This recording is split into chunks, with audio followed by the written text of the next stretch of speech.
नमस्ते प्रिय विद्यार्थियों, राजकीय महाविद्यालय आंता के इस YouTube चैनल पर मैं आप सभी का बहुत बहुत स्वागत करता हूं, हार्दिक अभिनंदन करता हूं।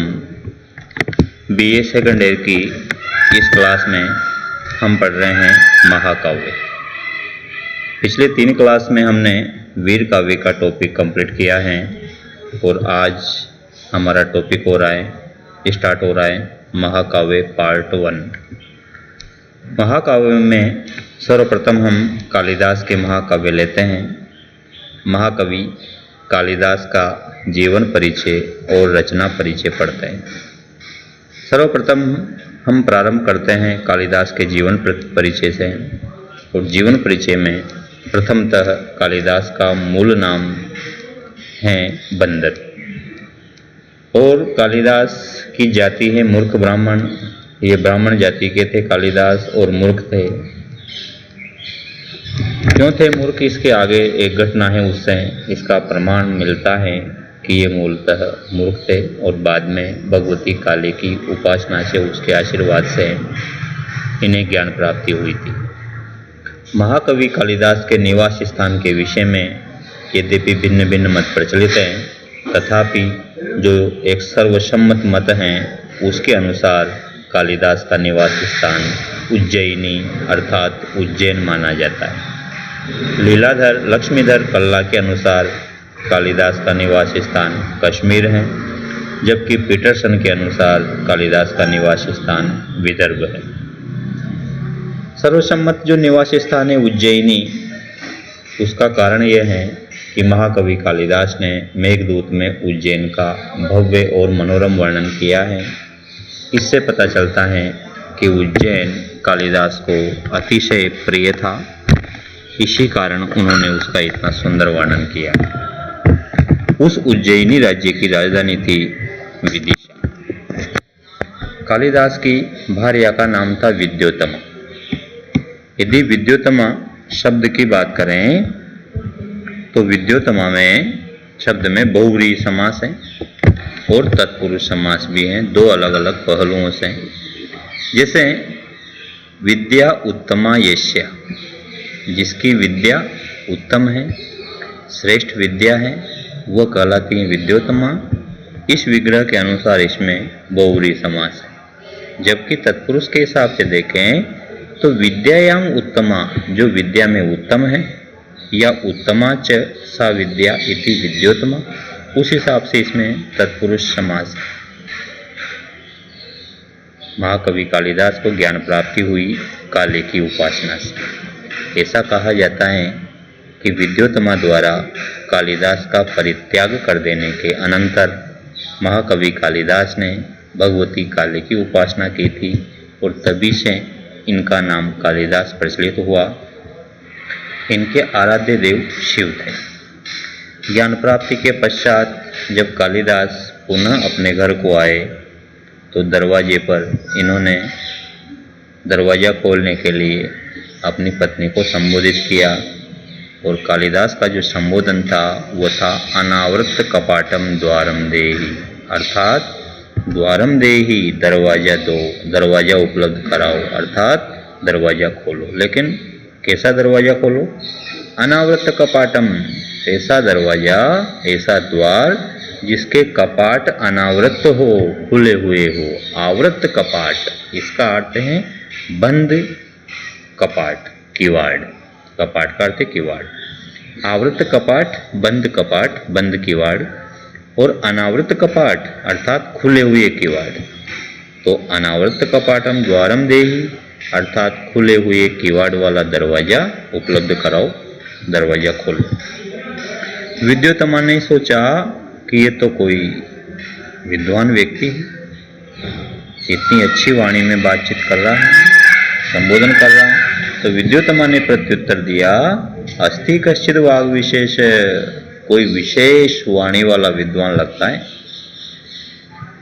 ये जो विद्योत्तमा ने प्रत्युत्तर दिया, 4 शब्दों का प्रत्युत्तर था, अस्ति, कश्चित्, वाग और विशेष। इस मामले में एक विशेष मत यह है कि विद्योत्तमा द्वारा बोले गए उपयुक्त वाक्य के प्रथम 3 शब्दों से कालिदास ने अपने 3 काव्यों का प्रारंभ किया, कुमार संभव का, मेघदूत का और रघुवंश का। जो पहला वाक्य था विद्योत्तमा का, पहला शब्द था अपने वाक्य का अस्ति। अस्ति कश्चित वाग विशेष है, इसका प्रथम शब्द अस्ति। तो अस्ति से कालिदास ने कुमार संभव का प्रारंभ किया। कुमार संभव का प्रथम श्लोक है अस्त्युत्तरश्याम दिशि देवतात्मा हिमालयो नाम नगाधिराज। उसी प्रकार जो विद्योत्तमा द्वारा बोले गए वाक्य का दूसरा शब्द था कश्चित, उस शब्द से कालिदास ने मेघदूत का शुभारंभ किया।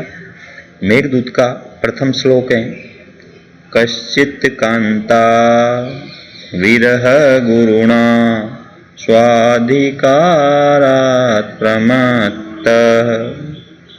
अर्थात मेघदूत का प्रारंभ कश्चित शब्द से होता है। और तीसरा शब्द है वाक, इससे रघुवंश का प्रारंभ किया। रघुवंश का मंगलाचरण है वागर्थाविव संपृक्तो वागर्थ प्रतिपत्तय जगतः पितरो वंदे पार्वती परमेश्वरो। तो इस प्रकार इन 3 शब्दों से कालिदास ने अपने 3 काव्यों का शुभारंभ किया।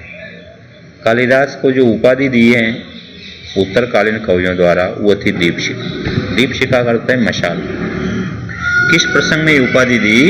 रघुवंश के 6ठ सर्ग में इंदुमती के स्वयंवर वर्णन के दौरान। रघुवंश के 6ठ सर्ग में इंदुमती के स्वयंवर का वर्णन किया है कालिदास ने। और उस वर्णन में एक पद्य जिसकी रचना कालिदास ने की है वो इतना उत्कृष्ट पद्य था, और उस उत्कृष्ट पद्य में दीपशिखा शब्द का इतना उत्कृष्ट प्रयोग जो कालिदास ने किया, उसी के आधार पर उत्तरकालीन कवियों ने कालिदास को ये उपाधि दी। देखते हैं वो पद्य कौन सा था। वो पद्य था संचारिणी दीप शिखेव रात्रो यम यम व्यतीताय पतिम वरासा नरेंद्र मार्गाट्टैव प्रपेदे विवर्ण भावम सस भूमिपालः। इसका अर्थ जान लेते हैं। इसका प्रसंग ये था कि महाकवि कालिदास ने कहा कि जब राजा अज, जो राजा रघु के पुत्र थे, राजा अज जब इंदुमती के स्वयंवर में गए, सभी राजा लोग वहां पर बैठे हुए थे पंक्तिबद्ध होकर के, और इंदुमती जैसे आई तो इंदुमती इतनी सुंदर थी कि जिस राजा के सामने इंदुमती जाकर खड़ी होती तो इंदुमती के मुखारविंद से प्रतिबिंबित जो प्रकाश था, उस प्रकाश का प्रतिबिंब जो उसके सामने खड़े हुए राजा के मुख पर पड़ रहा था, तो उस प्रकाश से, सुंदरता की उस आभा से उस राजा का मुख भी चमक उठता था। लेकिन जैसे इंदुमती उस राजा को छोड़कर अगले राजा के पास जाती थी तो अगले राजा का मुख चमक जाता था, पिछले राजा का मुख ठीक उसी प्रकार अंधेरे में डूब जाता था, कुंभला जाता था, जिस प्रकार मशाल निकलने के बाद राजमहल अंधेरे में डूब जाता है। तो इसमें देखो रात्रो संचारिणी दीपशिखायु, रात्रि में चलती हुई दीपशिखा के समान, मशाल के समान, सा पतिंवरा, पति का स्वयं वर्णन करने वाली वह इंदुमती, यम यम व्यतीताए, जिस जिस राजा को पार करके आगे बढ़ती, सस भूमिपाल, वह राजा नरेंद्र मार्गाट इव, नरेंद्र मार्गाट के समान अर्थात राजमहलों के समान, विवर्ण भावम प्रपेदे, विवर्ण भाव को प्राप्त हो जाता, उसके चेहरे का रंग उड़ जाता, अर्थात वो निराश हो जाता। ये जो पद्य हैं संस्कृत साहित्य में ये पद्य बड़ा प्रसिद्ध है, क्योंकि इसी पद्य में जो कालिदास ने दीपशिखा शब्द का इतना सुंदर प्रयोग किया कि बाद में जो साहित्यकार हैं वो कालिदास को दीपशिखा कहकर ही संबोधित करने लग गए। उपयुक्त पद्य में कालिदास ने उपमा अलंकार का प्रयोग किया है, क्योंकि संचारिणी दीपशिखा इव, दीपशिखा के समान, यहाँ पर दीपशिखा उपमान है और पतिव्रता जो पतिमवरा जो इंदुमती है वो उपमेय है। इव जो आ रहा है उपमावाचक पद, उससे पता चल रहा है कि इसमें उपमा अलंकार है। तो प्रिय विद्यार्थियों, ये आज की अपनी क्लास थी जिसमें हमने कालिदास के जीवन परिचय के विषय में कुछ महत्वपूर्ण जानकारियाँ प्राप्त की हैं। आगे भी यही क्लास अभी निरंतर चलती रहेगी, जिसका अध्ययन अध्यापन हम महाकाव्य पार्ट 2 में करेंगे, अर्थात अगली क्लास में करेंगे। आज के लिए बस इतना ही काफ़ी है। आप सभी का बहुत बहुत धन्यवाद।